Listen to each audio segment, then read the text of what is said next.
سلامونه ملګرو، نیک هیلې او احترامات مې ومنئ. ابراهیم تاج یم او د تاج کتاب کور نه ستاسو سره بالکل نیغ په نیغه باندې ډېر ګران ډېر مشر محترم جناب سراج الدین سراج صاحب مې خواله راغلی دی د سوات نه. ورسره د چا خبره کیتي پیتي ارمان سراج هم راغلی دی. نو ډېره زیاته مننه کوم دلته کې د راتګ خوشحاله اوسئ. سراج صاحب وخت ډېر مختصر دی او بیخي په تادۍ کې ملګرو سره څه شعرونه شریک کړي خپل یو دوه درې قطعې، بیا به ارمان سراج له راشو نو دغه ویډیو به پای ته ورسوو. چې څه درته یاد وي خیر دی ووایه راته. سره دغه کومه ما یو قطعه ده چې زه مینه ویشم خو د بل نه مینه هم غواړم، زه مینه ویشم خو د بل نه مینه هم غواړم، چېرته چې مینه نه وي هلته کې مې زړه نه لګي او په هغه ځای کې ناسته نه کوم ساه مې وځي چې په چا ښه نه لګم یا راباندې ښه نه لګي.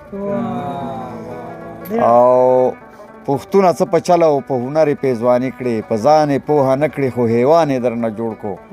او اوس غټې غټې مه وایه د بل پر رضا ژوند کړه، وحدت دې ښه تاله واله ګلخان یې درنه جوړ.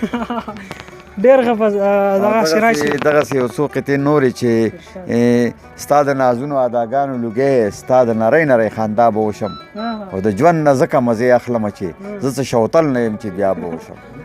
ښکلی شم خو وخت را باندې ولګي چې ښکاري چې ځواني لړه بوډا شوم او نرم خوراک سخت را باندې ولګي، ځان باندې چې ډېره خواري وکړمه ښکلی شم خو وخت را باندې ولګي. نو ډېر څه مېړه غواړي چې مې وویلې ته خو دې وخت کې د ملګري راته هم ولاړ دي او کور ته لار راته هم پرته ده، ډېره لار پرته ده. زما خو داسې نه سوچ کېده چې زه د تاج دکان ته لاړ شم او هغه کې زه د سره حصار نه شم، خو داسې حالات راته جوړ دي چې څوک مې وړي هغه ځای ته نه هغه هم بهر راته انتظار کوي. نو زه به بیا چې ته راځم که خیر تاسو سره ټولو ملګرو سره به ډېر سات کښېنم او ډېر خوندونه به ترې اخلو. ستاسو د راتګ ډېره زیاته مننه کوم په دومره تادۍ کې د راتلو دلته کې زموږ سره د صرف د 3-4 منټو ناسته هم زموږ دپاره د هر څه نه کافي ده. ارمان سراج څه به راته وایې؟ شعرونه خو ویډیوګانو کې ډېره وروستانه خو چې د چا چا شعرونه د ورځي بس یو څو راته پکې ووایه. خپل والد صاحب یو څو قطعې به ووایم چې دا پښتو زمونږ مور ده، مور درنه کوي چې درنه شئ، د غفلت ته خوب وپاسئ، خیر دی اوس خو پښتانه شئ. او وایي پښتو زموږ پیژنګلو ده، پښتو وایئ، پښتو لیکئ، پښتو لولئ، دا یوازې ژبه نه ده دستور هم دی، هر عمل مو د پښتو په کاڼي تلئ.